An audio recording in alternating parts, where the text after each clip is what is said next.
I'm about to reveal something that could save you or your loved ones from making a devastating housing mistake. Most families choose the wrong senior living option.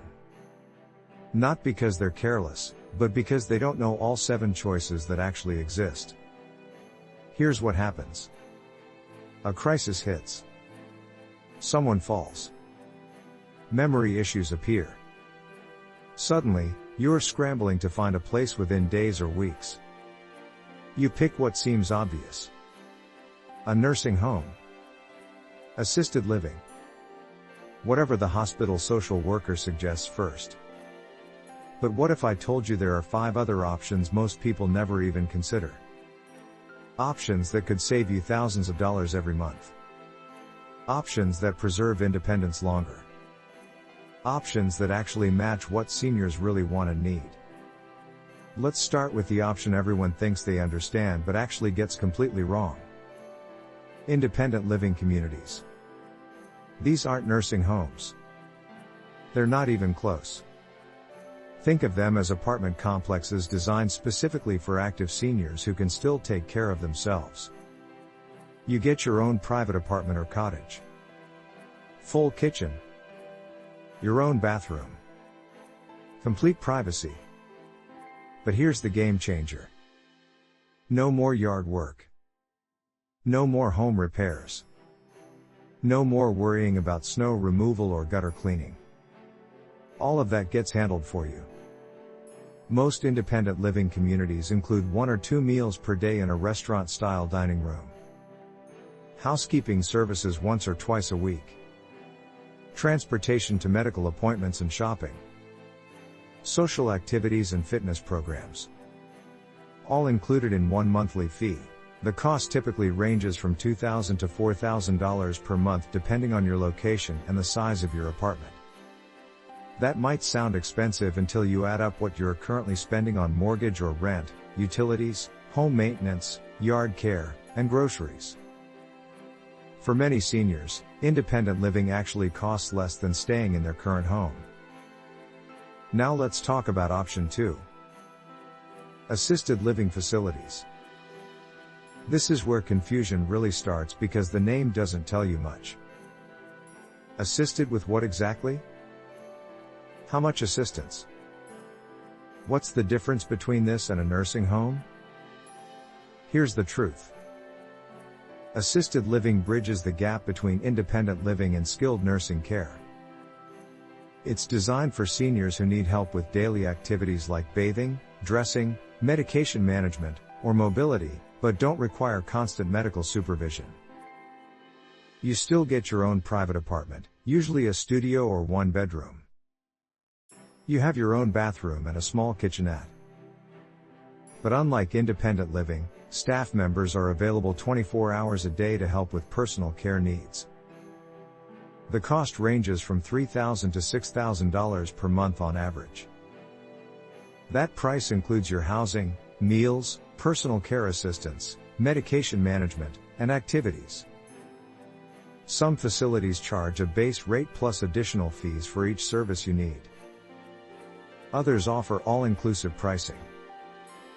Here's what most people don't realize. Assisted living is not covered by Medicare. Let me repeat that because it shocks families every single day. Medicare does not pay for assisted living. You're paying out of pocket unless you have long-term care insurance or qualify for Medicaid in your state. Option 3 might surprise you. Memory care communities. These specialized facilities are designed specifically for people with Alzheimer's disease or other forms of dementia.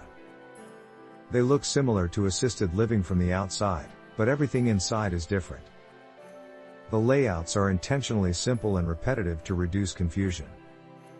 Hallways often circle back to the same starting point so residents can walk without getting lost. Colors and lighting are carefully chosen to minimize agitation. Doors to exits are disguised or secured to prevent wandering. Staff members receive specialized training in dementia care techniques. They understand how to communicate with someone who's confused or agitated. They know how to redirect behaviors without confrontation. They create daily routines that provide structure and purpose. Memory care costs more than regular assisted living, typically $4,000 to $8,000 per month. Why the higher price? Higher staff to resident ratios. Specialized training. Secure environments. Programs designed specifically for cognitive impairment. But here's something critical. Not everyone with memory issues needs memory care right away. Early stage dementia can often be managed in regular assisted living or even independent living with some support. Moving too soon can actually be harmful, taking away independence before it's necessary. Now we get to option 4, and this is where things get really interesting. Continuing care retirement communities, also called CCRCs. These are like buying insurance for your entire future housing needs. Here's how they work. You move into independent living while you're still healthy and active. You might live there for years or even decades enjoying an independent lifestyle. But here's the brilliant part. When your needs change, you don't have to move to a different facility. The same campus includes assisted living, memory care, and skilled nursing. You transition between levels of care as needed, all within the same community. Your spouse can stay in independent living while you're temporarily in skilled nursing for rehabilitation. You keep the same address, the same neighbors, the same community. CCRCs typically require a large entrance fee, anywhere from $100,000 to $1 million depending on the contract type and location. Plus monthly fees ranging from $2,000 to $5,000. That sounds astronomical until you understand what you're getting. That entrance fee guarantees you a place in every level of care for the rest of your life. No matter how much care you eventually need, your monthly fee stays relatively stable. You're protected from the catastrophic costs of long-term care that can drain life savings in months. Some entrance fees are fully refundable to your estate when you die. Others are partially refundable. Some are non-refundable but lower in cost. You choose the contract type that matches your financial situation and goals. Option 5 is something most people have never even heard of. Adult family homes, sometimes called adult foster care. These are private homes in residential neighborhoods where a caregiver lives with and cares for typically 4 to 6 seniors. Imagine living in a regular house with a small group of other seniors and a trained caregiver. You have your own bedroom. You share common areas like the living room, dining room, and kitchen. Meals are home cooked, often with residents helping if they want to. It feels like living with family rather than living in a facility. The cost is usually lower than traditional assisted living, ranging from $2,000 to $4,000 per month. You get more personalized attention because the caregiver to resident ratio is much better. The environment feels more home-like and less institutional. But there are trade-offs. Less privacy than having your own apartment. Fewer amenities and activities than larger communities. If the primary caregiver gets sick or takes vacation, backup arrangements must be made. And finding a good adult family home requires more research because they're not as widely advertised. Option 6 is the choice that keeps more seniors in control of their lives than any other. Aging in place with home care services. This means staying in your current home and bringing in professional help as needed. Home care can range from a few hours per week for light housekeeping and companionship to 24-hour care for someone with significant needs. Services include personal care like bathing and dressing, medication reminders, meal preparation, transportation, and light housekeeping. The flexibility is incredible. You hire exactly the amount of help you need, when you need it. Start with 3 hours twice a week. Increase to daily visits. Add overnight care if necessary.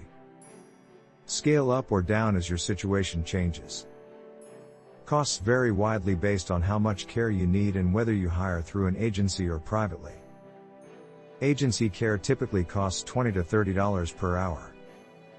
Private caregivers cost less but require more management on your part. 24-hour care can easily exceed $8,000 to $12,000 per month. Here's the reality check. Aging in place works beautifully for some people and fails miserably for others. It works when you have a safe, accessible home. When you have family nearby who can help coordinate care and handle emergencies. When you can afford increasing levels of help as needs grow. It fails when isolation becomes a problem. When the home has stairs or other safety hazards that can't be modified. When family caregivers burn out from the constant responsibility. When the cost of round-the-clock home care exceeds the cost of moving to a facility. Finally, option 7 is the newest and fastest growing choice. Senior co-housing communities. These are neighborhoods where seniors collectively own and manage their own community while maintaining private homes. Each resident owns or rents their own apartment or small home, but the community shares common spaces like a large kitchen and dining area, workshop, garden, library, and activity rooms. Residents participate in shared meals several times a week, work together on community projects, and support each other as needs arise. The key difference from other options is resident control and participation. This isn't a service you purchase. It's a community you actively create and maintain with your neighbors. Some co-housing communities hire staff for certain tasks. Others rely entirely on residents helping each other. Costs are similar to purchasing or renting a home in your area plus homeowner association fees for maintaining shared spaces. The financial model varies by community. Some are condominiums. Some are cooperatives. Some are rental communities. This option works for seniors who are relatively healthy, value community involvement, and want to remain active participants in their living situation rather than passive recipients of services. It's not appropriate for someone who needs significant daily assistance with personal care. So now you know all 7 options. But here's what nobody tells you about choosing between them. The decision isn't just about your current needs. It's about anticipating future needs while balancing cost, location, lifestyle preferences, and family involvement. Start by honestly assessing current abilities. Can you safely manage medications? Prepare meals? Handle bathing and dressing? Manage household tasks? Get to medical appointments?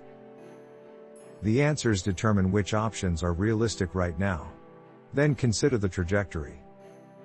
Is this a stable situation or likely to decline? How quickly?